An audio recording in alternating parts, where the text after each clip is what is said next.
Good day mga katings video, nagbabalik naman tayo sa ating power tools review. Ang i-review natin ang Stanley 2000 watts heat gun. Yan. Ang heat seating variable niya ay meron siyang 2 stage, ang 50 to 450 degrees Celsius and 90 to 600 degrees Celsius. At naka-electronic, ang kanyang airflow ay 300 to 500 I per minute. So yan. Siyempre, basic technical data niya ay nasa ating likod ng box. Ayan. 240 volts, 60 Hz, ayan, 2000 watts, made in China. So, buksan na natin. Sa box, makikita natin ang ating power reading manual. Ayan. At ang mismong heat gun. So, wala siyang kasamang attachment sa kanyang nozzle. Wala siya. So, iwan ko, baka wala talaga ito, pero pwede naman kayo bumili kasi tatlo namang yung hit. Ito yung pangatlo kong heat gun. Yan. Na brand. So, ang haba pala ng ating cord ay 3 meters. So, maganda ito kung malayo yung saksakan nyo.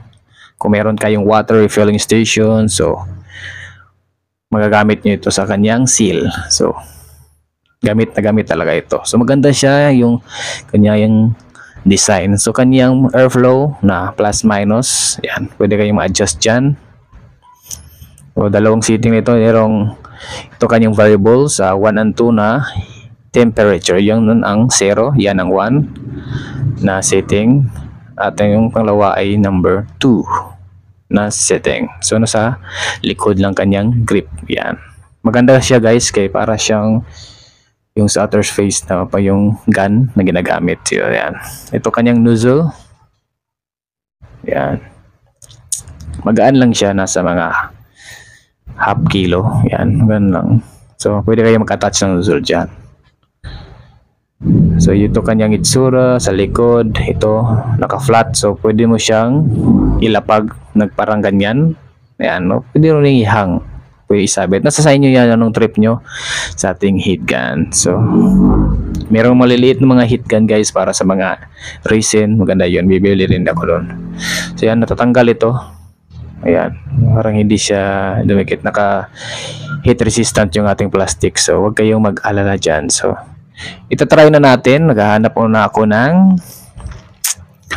pipe. So, wala akong available na PVC pipe na pang electrical. So, ito na lang na blue pipe para sa tubig, pero kadalasan hindi naman ito ginagamit sa blue pipe na heat gun. So kadalasan yung orange pipe. So saksak ko muna yung ating heat gun. So ayan, meron na tayong blue pipe na sample. Sample lang ito guys, hindi talaga ito ginagamit sa mga blue pipe. Pero ang iba gumagamit ito, pero kadalasan nakikita ko lang ito sa ginamit namin sa PVC pipe, electrical pipe, orange pipe. Yan. So, magsasample na tayo ng ating heat kung gumagana ba siya. Siyempre, gumagana naman talaga to. Kaya kung hindi ito gumagana is sa uli ko to sa Shopee. So, ayan. So, malakas naman yung one niya guys. Umiinit agad. So, be careful lang tayo. Baka yung kamay natin. So, magbe-bend lang ako ng sample dito. Hindi talaga na perfect bend na 90 kasi bibend ko lang kung purpose niya yung heat, kung magbe-bend ba siya ng madalian. So yan, bibend ko siya.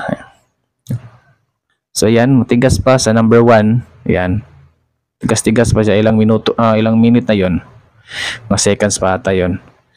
So ulitin natin. Ayan, para makita natin kung madali ba siya uminit.